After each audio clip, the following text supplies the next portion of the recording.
Hello and welcome to And Now for Something Completely Machinima, the podcast about machinima and related virtual production technologies. I'm Phil Rice, and I'm joined by my co-hosts Tracy Harwood, Hello. Ricky Grove, and Damien Valentine. Hello. Hello. Hey, you guys, good to see you. Yep. So we're just going to dive right in here. We've got, as you know, the show's format now is focusing on the films, the stuff that we're all really the most interested in.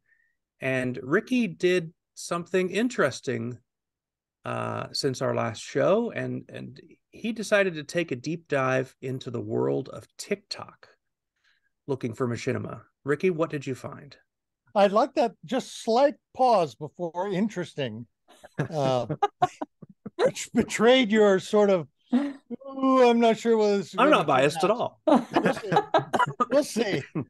Well, how I found these was that I love books, and I have my own paperback podcast and stuff like that. And a link led me to a paperback owner and a seller who was putting together some paperback covers, and he did a TikTok video, and I was impressed with it. And while I was watching it, I was thinking, well, I wonder what kind of machinima is on TikTok. So I did several searches and everything, and most of it is not particularly interesting. It's fairly dull stuff, but it's similar to the kind of things that you see on YouTube and other things. But with a little bit of diligent searching, I discovered a few that I thought were quite witty and interesting, because you got to think it's a minute long, roughly, in that odd vertical phone style format. It's a bit of a challenge to come up with a story and a punchline, but the form would be an interesting one if you get it right. So I found two that I liked a lot. The first one is let's see, what's the name? A Rockstar Machinima by Antro KSRD01. And it's very short. You got to remember, these are less than a minute. And I liked it. I thought it was quite amusing. The only thing I didn't like was the voice text to speech. Now, Tracy, before we go any further, was this video really text to speech, or was it a human being? Because I don't want to have egg on my face again. I wouldn't have a clue, Ricky, on that one. Oh, good. So does anybody else think it's voice? No, I'm fairly sure it's text to speech. Oh, yeah, I think so too. I'm right. But I liked it a lot. What did you guys think of it? Well, this is a nice way to do some machinimas, yes? Is that the one? Yes, Well, it's Rockstar Machinima, how to put a camera, to use a point of view camera perspective. yeah. Well, I tell you what made me laugh about it was attaching an invisible rat to a helmet. I thought that was witty. I thought that was quite funny. I could not stop laughing when they did that. Really, yeah. Well, witty is about right. Yeah. But then, running along with it, I mean, it clearly worked. And once you'd got said rat embedded in your helmet and it was invisible, well, yes, it was nice. So it's a little short tutorial, but with a touch of humor and wit that's under a minute. It's the kind of thing you get something, you laugh, and you also get a piece of knowledge. So I thought that was quite a good achievement for Machinima. Yes, in under a minute. Yeah, I think it was about 35 seconds. I think that's a good format for it, because if you go on YouTube, you might find an hour-long tutorial teaching how to do exactly the same thing, and it'll be very dry.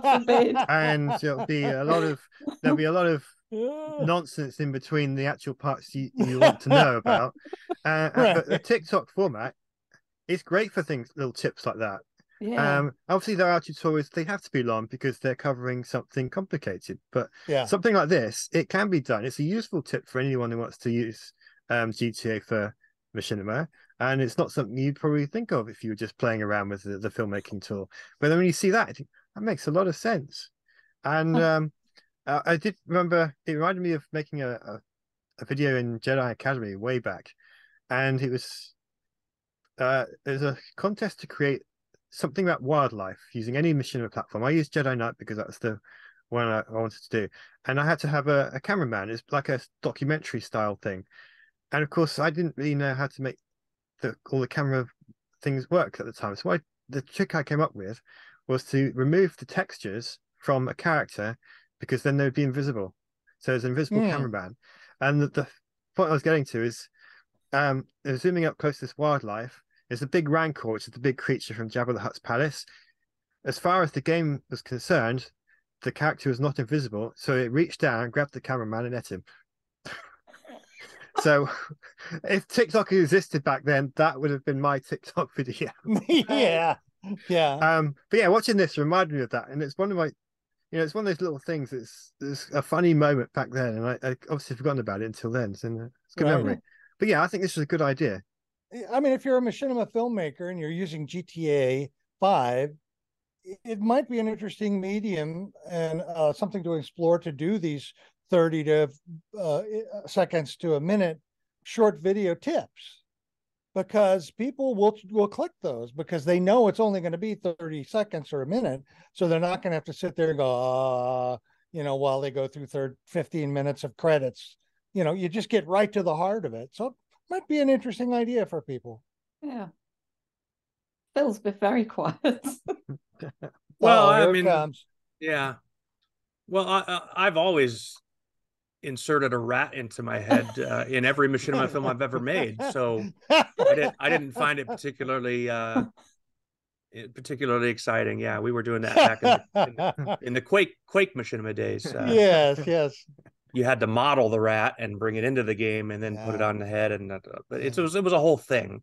Yeah. So no, it is. It's it is perfectly suited to the format and the type of content that works on TikTok. Actually, there's numerous users on TikTok who will just do general technical tips. How to do such and such with your iPhone, or how to do this and that in Windows. And this is precisely the format they use to just convey these little tips. And some of them will do like an omnibus edition, where it might still only be a 60-second video, but it's like 7 or 8 tips crammed really fast. Because if I'm not mistaken, TikTok will loop by default a video, so they'll do them so fast because you're going to get to see it again if you need to. So yeah, I can see the appeal. I sense though that underneath you've got a kind of icky feeling about TikTok, though, as just a platform for media. Am I wrong, or are you? Well, it's not one I've stuck. It's not, yes. Let me put it this way. So if I'm hungry, I can go to a really nice, I want some good fish, so I can go to a really nice seafood restaurant, or I can go to Red Lobster, or I can go get a fish taco from Taco Bell, or I can search the dumpster behind Taco Bell and find a fish taco somebody half-ate and threw out. To me, TikTok kind of caters more towards the dumpster end of that spectrum in terms of food quality, just generally. Oh my! And I'm not meaning that to be insulting. It's just, it's certainly not. It's kind of, I mean that in a good way. It's, and what do you expect from its content? It is designed to be disposable. And I feel the same way about YouTube Shorts. That it's like YouTube wanted to offer the dumpster option, so they made YouTube Shorts, and you can now just kind of throw up on YouTube and put it there for 10 seconds. Literally throw up on YouTube. So I don't know. I think some of it is just I don't use my phone in this way. I don't create content this way, so it's not a very inspiring platform for me. Yeah. And that tends to be how I evaluate these things. And I think, though, that there's a younger generation that the expediency of being able to very quickly put together content and just get it out there for quick reaction, and then that's it. It's done. Like, you know, that's just not a pipeline that appeals to me, and I'm not. Well, then why do you think it's so extraordinarily popular? I mean, this Rockstar Machinima that I chose has got thousands and thousands of likes, which are far more than much more serious Machinima we've seen on Vimeo and YouTube.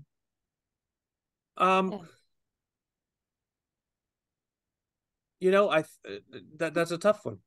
I was going to say because it's short, so you could watch a 10-minute video on YouTube, or you could watch 10 1-minute videos on TikTok. And people if they want to watch lots of videos, they're going to go on TikTok, and they can just watch lots of things because it's all very short. It doesn't require a lot of time to invest in it. And so people, they'll be on the phone or whatever. I mean, I don't know, maybe they're on a train or a bus or something. They'll watch a couple of videos on to pass the time on their journey, and they can just go through them so quickly. So that's why they become so popular, because it doesn't require a lot of time or energy to sit down and watch something. And if they focus on the comedy element as well, you're having a quick laugh wherever it is you're going. Yeah. I have a quick comment on your dumpster analogy, Phil. Back in the early 50s. Are you going to ask me, how do I know what a fish taco out of a dumpster tastes like? No. I leave that to your imagination. No, listeners, read my bio page. It's all there.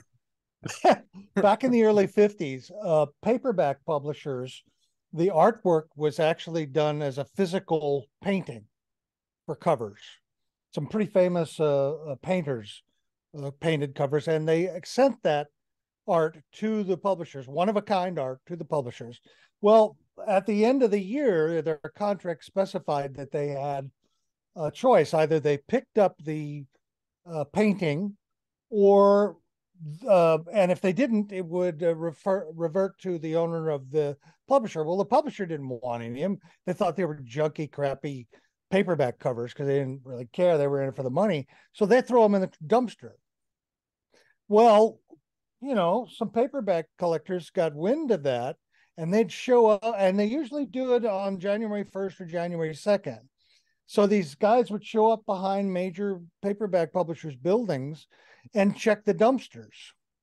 And they'd come away with paintings by, Tim Powers and Boris Vallejo and amazing stuff today, which is selling for thousands and thousands of dollars. So the point I'm trying to make with this analogy, you have to choose the right dumpster at TikTok. That is true. That is true. I'm not sure I don't think that hangs together though, because you know what they say about your digital footprint, and the current generation being the first generation that will have nothing to show for their lives because everything they've done is digital. I mean, I can't. No, I think Ricky has a point. I think I can illustrate it on YouTube from a viewer's perspective. If you sign up for a new YouTube account, so you don't have any subscriptions or anything like that, and you just show up, the only thing you've got driving content to your face is the algorithm. It's just whatever is generally popular out there, and whatever Google can sniff out about your interests from your other logins. That's it, though. It's just going to just feed you a page of content. And TikTok is that way too. TikTok's even more reliant on the algorithm because by default, you're just swiping your way through. But that list is all algorithm driven. Yeah. But on YouTube, once you tune your algorithm by liking videos that you like and subscribing to channels that you like, what do you know, over time, the YouTube homepage, if you will, when you first arrive at YouTube, it tends to be populated with stuff that it's likely you're going to enjoy. Right. And I'm sure that TikTok is the same way, that once you interact, that algorithm gets tuned. And then, it's still loaded with garbage, but so is YouTube. I mean, let's not kid ourselves. No question. Yeah. YouTube's full of a lot of nonsense as well. So it really is, I think, about you teaching that machine what it is that you want to see. That's and then really you're going to then you're going to get the best food in the dumpster. Yeah, is what it comes down to. But it's still a dumpster. Good point. So, let's move on to my second movie so we can keep this short. Yeah. We can't do it on TikTok. It's already too long for TikTok. Oh, no. The next one is called Make Your Own FNAF Videos with Movie Okie. Now, I'm not sure what FNAF means, but I like this movie. It was interesting. The voice performances are fun. It's a good way for a company to advertise something that their software by creating something inside of their software. It makes it much easier to choose if you like it. Now, I'm not so sure I like the final animated result. The style is kind of silly, but it might work for real young kids, 12 years old, 10 years old. It might be just the kind of thing to use to create something fun and interesting. And before we go to that video, I wanted to share a quick quote that connects to these TikTok videos from Terry Gilliam. I wanted to say this at the beginning. I just forgot about it. He said in an interview, Terry Gilliam, as you remember, the fellow who did all of the Monty Python animations, and then went on to direct several very interesting films. But he said the whole point of animation is to tell a story, make a joke, express an idea. The technique itself doesn't really matter. Whatever works is the thing to use. And I think that's a very practical way to look at it. And this company makes an animated program for people that's really simple for your phone. And they wanted to do an advertisement. And I thought it was a very effective advertisement for them. As I said, I wouldn't use it myself, but very young people might find it interesting. What did you think, Damien? So I will just start with FNAF. It stands for Five Nights at Freddy's, which is a horror game series. Thank you. Yeah.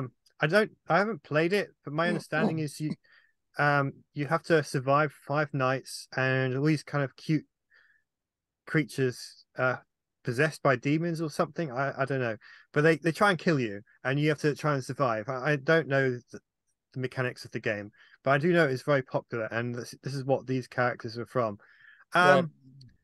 I think I preferred the first one because I like the idea that it's a very informative tip, whereas this one I'm not quite sure I fully get it, because I know what the game is to a little bit, but not really. So I kind of got that. I don't know. I thought it was well done for what it was, but I preferred the other one. Okay. Yeah. Fair enough. Tracy? Yeah. Well, yeah, it was clearly an advert for their app. I think what amazed me was just how many followers it got and how many likes this video had got as well. I mean, 50,000 likes on almost 8,000 followers. And it's clear what they're doing is just advertising these ragdoll-like animated characters. And I also looked up the Five Nights at Freddy's, and actually once I got the Five Nights at Freddy's and what that was about, it's kind of like a Chucky-like animatronics kind of characters. Those characters in the little video seem to make a little bit more sense, because clearly what he was trying to do was tap into some other cultural phenomenon with this app to let folks create their own kind of little memes, I guess, based on Five Nights at Freddy's. So yeah, it was interesting. I'm not overly enamored, if I'm honest, but what you can do in a minute is quite intriguing, I think. Phil? Yeah, the way that those characters animated on the screen, it made me think about at least the way it's portrayed in movies. In medieval times, there was some guy in town who would set up the little mini stage and tell the stories and there'd be marionettes, basically, I assume, is string puppets. Very primitive, and probably stage actors of the time would look at that form of storytelling and kind of poo-poo it as, oh, that's just so, it's nothing like the real theater, So, and it just made me think, well, maybe that's what I'm doing here. That I feel like that the kind of stuff that I try to create is in some way more sophisticated. Of course, if I look, upward, there's going to be, people at Lucasfilm that would just guffaw at my attempts as pitiful. So maybe the dumpster analogy isn't fair. I think the way that I'm looking at it is like this: like, you can have a really nice microphone. You can get like $1,000 condenser microphone that's just really great frequency response and all that. And then there's mid-range, you can get a Shure SM57, that classic dynamic microphone, and it does an okay job. And then all the way down to a little microphone that's on the little thingy from your headset, which is just a piece of crap microphone. But the point is, if you fart into any of those, it's still a fart. Wow. That's yeah. That stops the whole conversation there, Phil.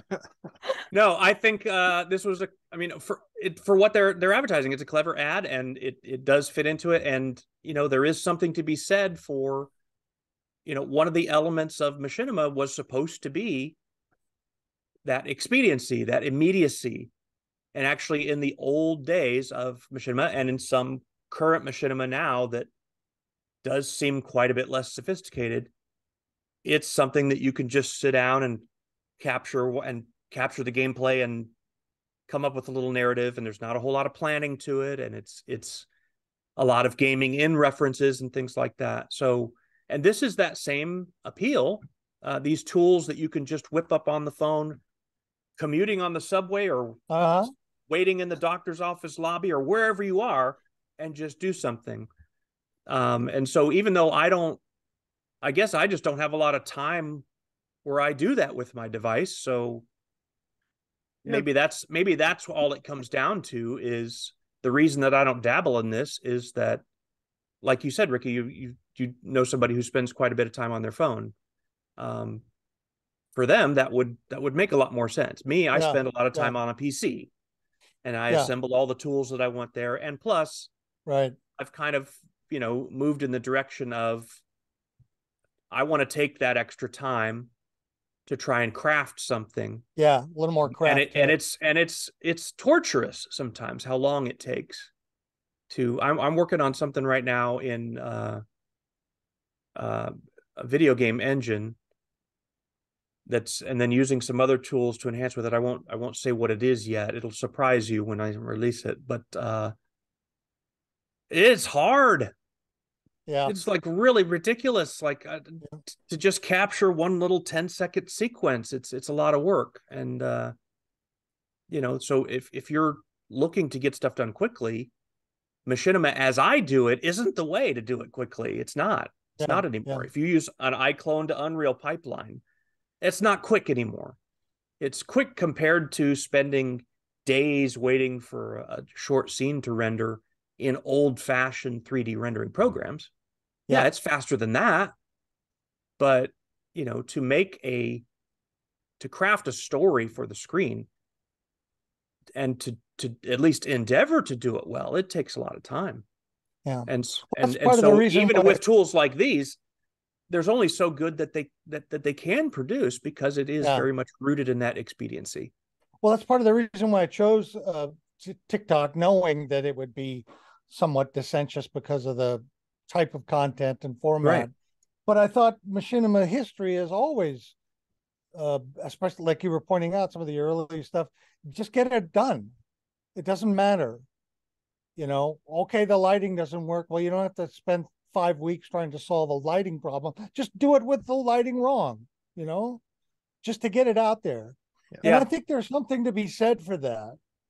Finishing a product and getting it done and publishing it. I think one of the big flaws, for me personally, is that I want every single thing that I do to be perfect. And yet, the more time I spend on it, the less likely I am going to be to publish it, to actually finish the project. I have got reams of projects that are half done. we're a third done or 3/4 done or 90% done. And it's just because I don't want to go back to them and go through all of that agony. And it's my problem. It's not anybody else's problem. So I really, in a way, I kind of like the TikTok format and style because it forces you to get something done in 30 seconds. And you could do that. So these, although you're right, they're dumpster related stuff. They're funny, silly kind of things. But as Terry Gilliam pointed out, sometimes it's just tell a quick story, get an idea out there, just the idea of it. It doesn't have to be a 3-act story structure and all of that. So, well, not to be cliche with it, but I can't help but think of Alex Chan and the French Democracy, that video that he put together with very little polish. Some of that because the tool was rough, and some of it was that he was new to it. But yes. His motivation wasn't to be Francis Ford Coppola. It was to convey an idea, and he needed to do it quickly because it was happening right now in his backyard. Yeah. I need to get this out, and this is a way to convey an idea. So there's something to be said for remembering that's an important use for machinima. And yes, the end result will be that there's going to be a whole lot of very forgettable stuff created. I mean, for every French Democracy, there's 10,000 pieces that we will never remember. Yep. That are just gone. They're forgotten. But that doesn't mean that expediency is bad. Yeah. No, the point is to get something done, and if it doesn't work, move on to the next thing until you get something that works. Yeah. And the advantage of the expediency atmosphere would be that turnaround, and is it working? Is it not? Okay, move on. That cycle is much faster in a world of a platform like TikTok than it is in the world of a platform like how Damien makes movies, how I make movies. It's very different. Damien will work for 4 months on an episode, and then if it stinks, it's like, well, now what? Got to retool the whole thing. Yeah. Whereas in TikTok, somebody could figure that out in an afternoon with several tests. So it's interesting. It's particularly good because you get enormous feedback on TikTok. Well, yeah, the audience is so huge. You put this on there, and suddenly you got 500 people responding and clicking, and if they all say no, this sucks, and 15 people all say, well, I can't hear what you're saying. Your recording is too low. You go, oh shit, I blew that. I've got to get my recording up. So the next video you do, you make sure your recording level, you check that specifically. So your recording is level, you solve that problem. Phil, when you were talking, you reminded me that in one of our very early episodes, just before we were doing as video, we were just doing audio. I think we were talking about a machinima that's made with Animal Crossing. And of course you need a Nintendo Switch, which is a device like this. You're just going to fit in your pocket.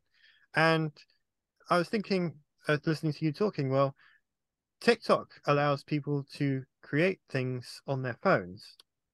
You don't need a big, if you're creative and you've got ideas, but you don't necessarily have a computer that's capable of doing that, then maybe this is a way to express yourself. And maybe you could tell a longer story. You just have to do it in 1-minute segments, but you could probably do it if you wanted to. But yeah, it's a way to be creative when you can't if you don't have a PC, or you're somewhere where you can't take your PC with you. I mean, I can't take my desktop with me everywhere I go because it's not very practical. But you got a device like your phone or something like this. You can put it in your pocket or in a bag or something, and you've got something with you that you can make. And like the Switch actually has a button on it. It will record video. Like you press it once, it'll take a screenshot. You hold it down, it records like 30 seconds of video. So you can play something, record that footage, and then later on you can transfer it from the Switch to a device that you can do your editing on. So there's options out there, and I think maybe I was being a little bit. Maybe what we're doing then, as our conversation progresses here, is we're slowly slipping out of the dumpster and onto the curbside, maybe. Well, Damien, the short form content, telling a longer story in short form bites, that's not a new idea. That's actually proven. I mean, and you need look no further than the literary world. Arthur Conan Doyle, the Sherlock Holmes, which are now only available as novels, right? But when they were released, that wasn't the format he was using at all. And there's plenty of other authors who Dostoyevsky, it was that way. It was, I think, even Crime and Punishment he released as like episodes in a magazine type format, which is like, that's like arguably one of the greatest novels of the last several centuries. It's like hard to imagine it in any other form, but that's how he did it, because that was the medium that was available. And there's plenty of other examples that I'm completely unqualified. There's the two authors I can talk about. So nice, good ones. I honestly boy. can't but see. I could be wrong here, but I honestly can't see, what's it called? Movie-oki creating something like that. Can't see Brothers Karamazov in that. I could be very wrong here, but I don't know. maybe. Well, you know what? Maybe. Well, here's the thing, too. When pick any historical instance that we can pick where someone told a rich and evocative long form story in short form segments, they weren't doing it with what should I write today? No, it was planned. There was a lot of thought put into it. There was an end game. There was a longer arc involved. And these were extraordinarily talented human beings. And I'm not saying that everyone on TikTok isn't an extraordinary. Well, yes, I am.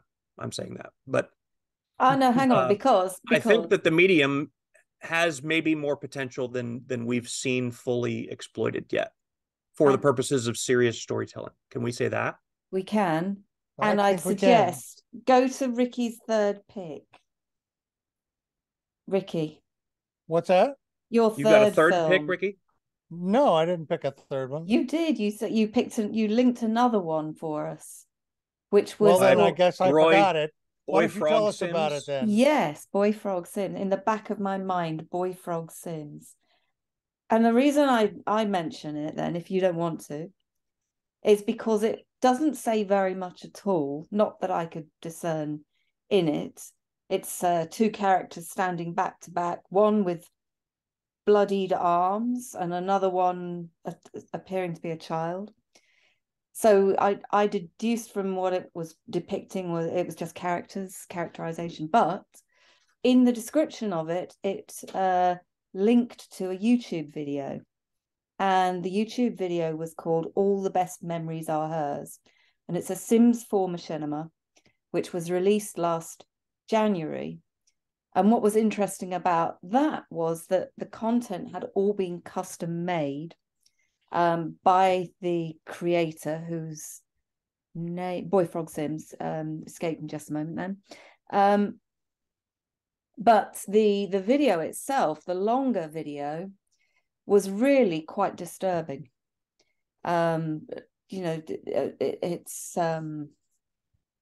It's a form of domestic abuse that you're seeing in the long form video, and this is just an advert or a taster for it. That's probably why I missed it. Well, it's a very interesting film, not one that I would have normally picked, but the fact that it was all custom content made and how it's portrayed, I think is that's doing something else, and it kind of made me think that all three of these films are.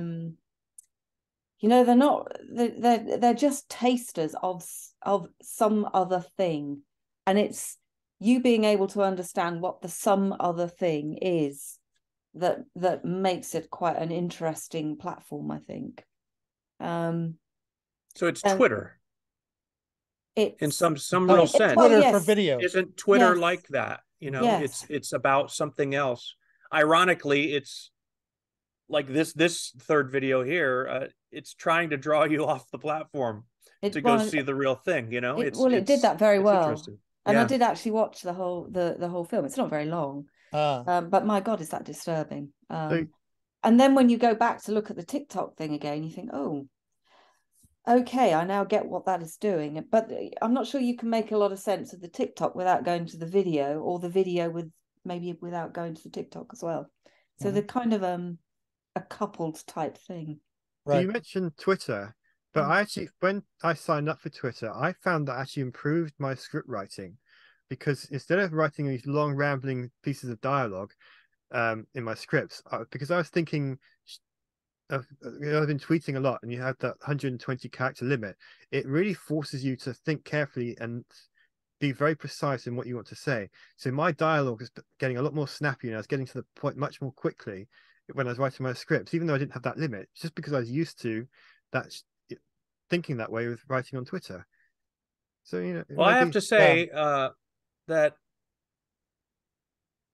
I think that experience is fairly unique, Damien, because in surveying Twitter over the years, it doesn't strike me that it has led people in the direction of thinking more before they type, if you know what I mean. It I know doesn't exactly seem what you mean. like that's the way that it goes. But no, I think the idea of TikTok as almost an advert platform for Yeah. if you're making longer form content and you want them to see that, it would be interesting to see. Yeah. It would take a lot of experimentation, but TikTok is great for that. But what Yeah. works, what will get Yeah. someone off of this and over onto that, Yeah. or turning their phone sideways to watch what you want them to watch, kind of thing. Um, that's an interesting. It's kind of like if you wanted to get all the emergency personnel downtown, you would start a dumpster fire, right, and then hope that they would come. So it's kind of like that. Does that keep the Yeah. It's Analogy. definitely on the the dumpster theme. dumpster metaphor working and I not quite so harsh? I think you get more people if you did it on the curb. But I mean, your point's well made. Now, while I was researching, I discovered that Sims, Halo, and GTA 5 tended to dominate Oh yeah. the machinima at this platform. There was also some very interesting 2D animation that was quite fun on TikTok as well. I think machinima on TikTok is still yet to be developed. It needs to have more users who are a little more thoughtful. I wish I would have remembered the frog TikTok machinima. I just somehow, while I was working together, I just missed it. Thanks for bringing it up, Tracy. You, But So what you're users like that, when they get more users like that, they may be able to develop the form a bit. But for iterating and learning, I think it's quite useful. So yeah, that's great. So that's actually a good sum up, Ricky. Basically, what you're saying is TikTok content generally is forgettable. So yeah, with that, I think we'll. well, hang on. Isn't that what he said? Before you sign that off, let's just Oh say, God. as we sit here at the moment recording, the European Commission is seeking to ban TikTok on devices. That's the 23rd of February that was announced. In Wired in the US, there's also pushes to ban TikTok. And on CNN earlier in January, TikTok was announced as having been banned from all government devices. So, if you've not made your hit on TikTok, maybe your time is up. Well, all of these announcements have come out, and have you seen any decline in TikTok users or any mass exodus from TikTok? Or if you you record that fart that Phil was talking about and put that on TikTok and you get 1,000 likes. So despite the political expediency of loathing TikTok, it's still an enormously popular platform. Yes. Actually, the first talking of banning it, and for I think legit security concerns, were well over a year ago, close to 2 years ago, when we had a different president here in the United States, and everybody thought that he was being a little overreactionary with it. And now 2 years later, everybody's talking about the same thing. I don't get it, but it didn't happen then either. And I think a lot of the reason for that is because it's such a huge user base, way bigger. They've totally surpassed what Vine was. I mean, this is kind of the successor to Vine, for those who remember Vine. but the audience has just exploded, and it's international and gigantic. So it'll be interesting what the ramifications will be if different entities and organizations try to stop it, try to ban it. It's so big. Doesn't mean that it can't go away, but it's an interesting situation. Lots of interesting ideas in this episode. Once again, I enjoy talking to you guys about interesting machinima. I knew this would be a bit controversial, but I wanted to share them with you anyway. A lot of satire this episode too, folks. Please, Yes, please understand. Just tongue is some firmly good-natured, fun ribbing. Yeah. I do hate TikTok. Did I say that out loud? Yes. Couple times, Phil. But I'll get over it. Yeah. Good for you. Well, thanks for tuning in, and that's it for this episode. Join us for the next episode where we'll be looking at some real machinima. And so thank you very much, Ricky, for these picks. Oh man, you hurt my heart. We'll see you next time. Bye-bye. Bye-bye.